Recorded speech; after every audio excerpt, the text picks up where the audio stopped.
No one prepares you for how terrifying your first posting can be. Hell, no one prepares you for that. When I first started my housemanship, I was feeling way underprepared. I was feeling like a newbie. I was feeling, and worst of all, being in a very strange environment.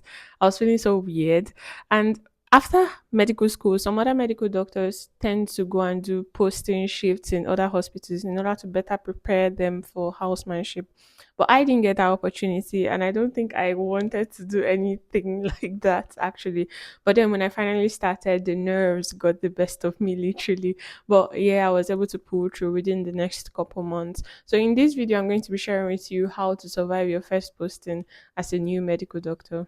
Hi guys, hi, welcome back to the channel. If you're new here, hi, I'm Dr. NGM, Dr. Njoku Gloria Martins, NGM for short.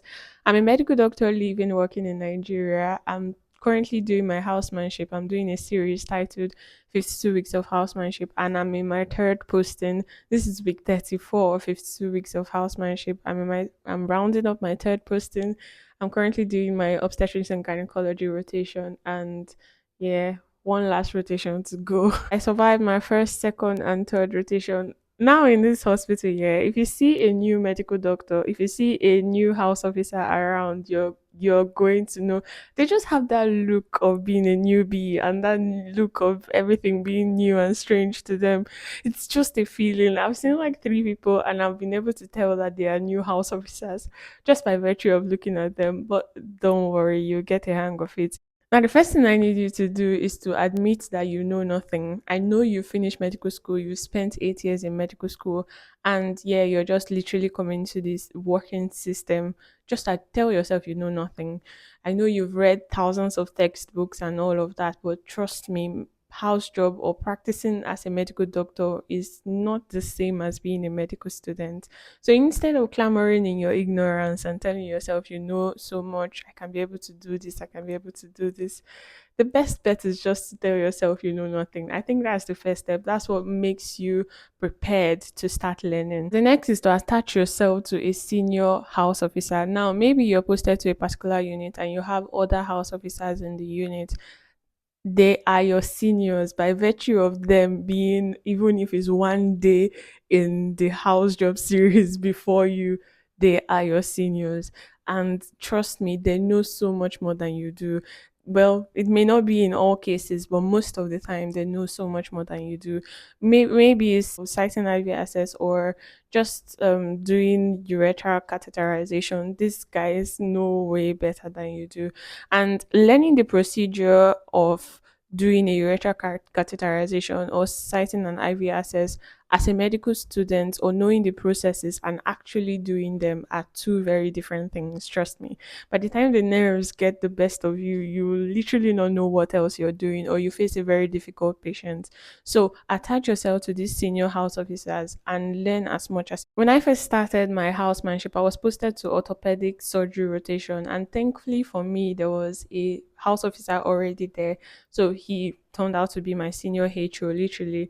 But then he was able to put me through every step of the way. So my first IV cannulation I did, my first collection of blood sample and all of that, it was under his supervision. And I was really very thankful for it because although I knew the processes, I knew how to do those things, but getting down to actually do it, seeing the patient looking at you and asking themselves, does this person really know what he or she is doing? Yeah, so those things can really work a little on your nerves and all. But then thankfully for him, I was able to, yeah, overcome such hurdles and all. The third thing you should know is that you learn by doing. In as much as you're in this posting and yeah, you have a senior HO and you're attached to them, you're trying to learn as much as possible. You can learn on the go, like you actually do learn on the go. You learn by doing. So anything you haven't done, trust me, you don't know that thing.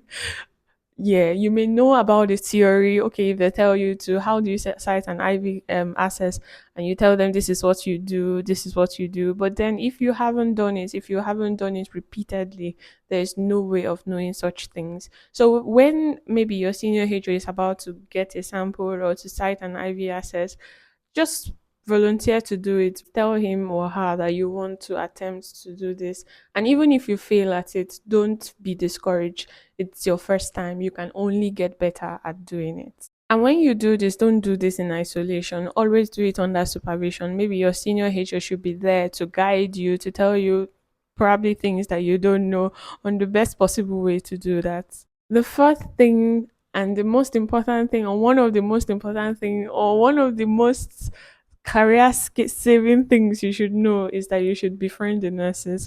I don't mean the intern nurses, maybe fine and good, they could also help as much as possible. But then you see those older nurses, those ones that have been there from time immemorial.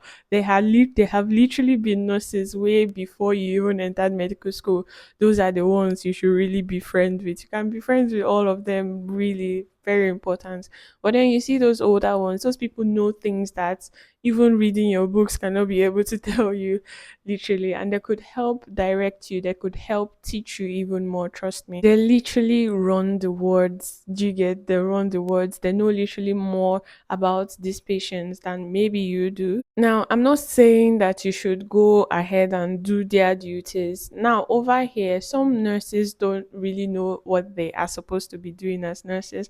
Sometimes when you tell them, okay, this is what I need to be done for my patients, they look at you like you don't really know what you're talking about. But yes, you do know what you're talking about. In as much as, well, you're a new doctor and all of that doesn't make you any less of a doctor.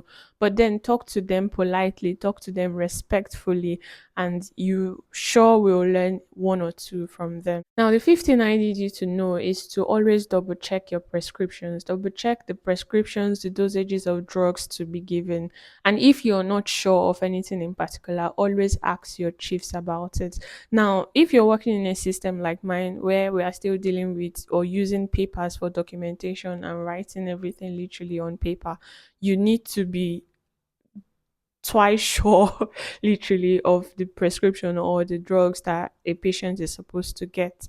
Do you get what I'm saying? Because sometimes a doctor's handwriting can be really, really bad, especially that of your consultants. They don't really have the patience to write as neatly as you would. So yes, always ask them. Don't feel shy about asking them.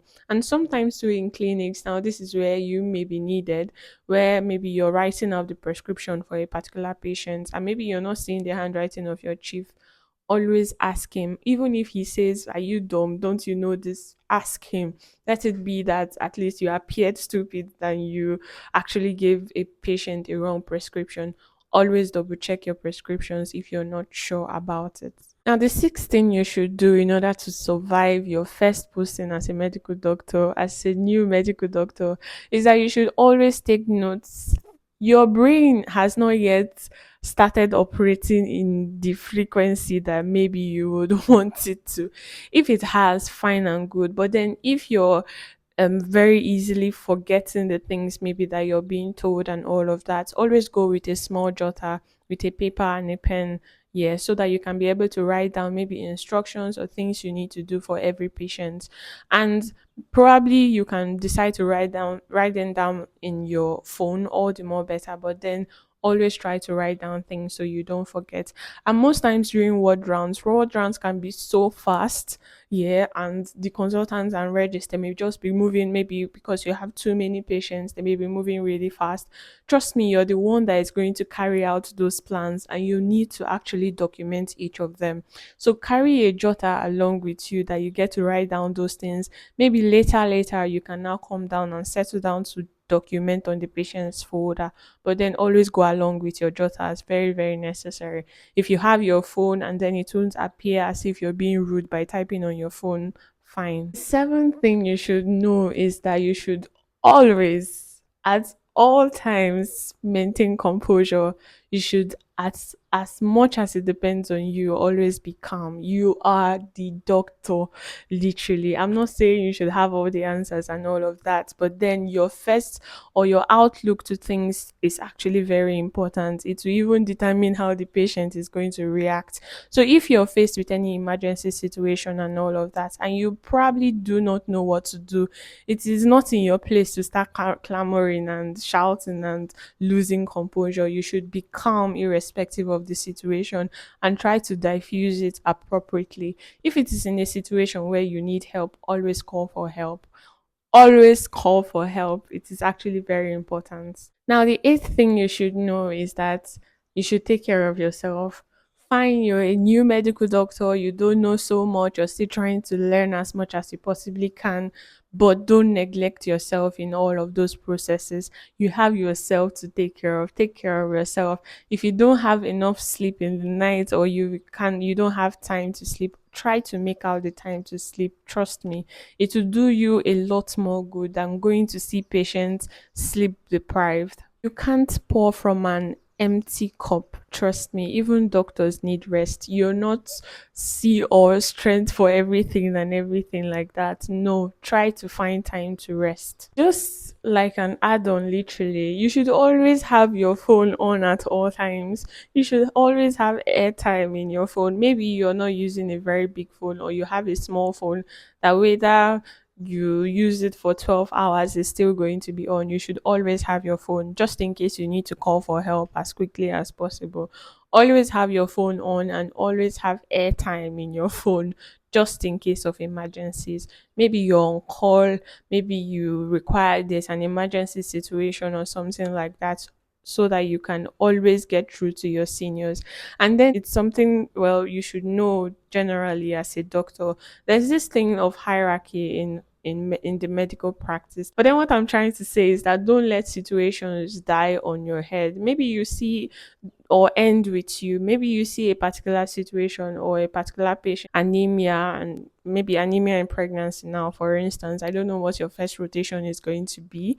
Yeah. And maybe you ask the patient to do a packed cell volume or full blood count or whatever, and you need to transfuse this patient. Always get through to your chiefs first. Always still relay it to your chief, no matter how small maybe the info you feel the information may be. Always update your chief about the patient, so that in case they need to change the line of management or something like that. Yeah, yes, always relay whatever situation to your the chief ahead of you. Housemanship can be a lot. Like starting house job can give you all the nerves and everything, and you're just new. You haven't done a lot of things. You're so scared and all of that. Trust me, you may even feel lost, but you're not alone. I've been there. I've done that. So if I can be able to do it, I'm sure you too can be able to do it and come out even successful. You may feel lost at first, but it's okay. It's okay. That was literally how I felt when I first started. But then after like 2 months, was it even up to 2 months? After my first month, literally, I started getting a hang of things, and I started organizing myself a little better. I started sleeping a little more than I did when I initially started. So if you're just starting or you're about to start your first posting, you've got this. Literally, just be humble, be curious about every freaking thing. Trust me. I ask questions like, do you get? I ask a lot of questions, and if you're my red, you literally almost get tired of me. But that is literally how I learn. I learn on the go, and maybe it could also help you as well. So yes, be curious and never stop learning. You can never, even if you know how to cite an IV access, and maybe somebody else teaches you another method. The method too could also help you to get difficult IV access. So subscribe if you want more real talk about life as a medical doctor. And I'm going to catch you guys in the next one. Peace.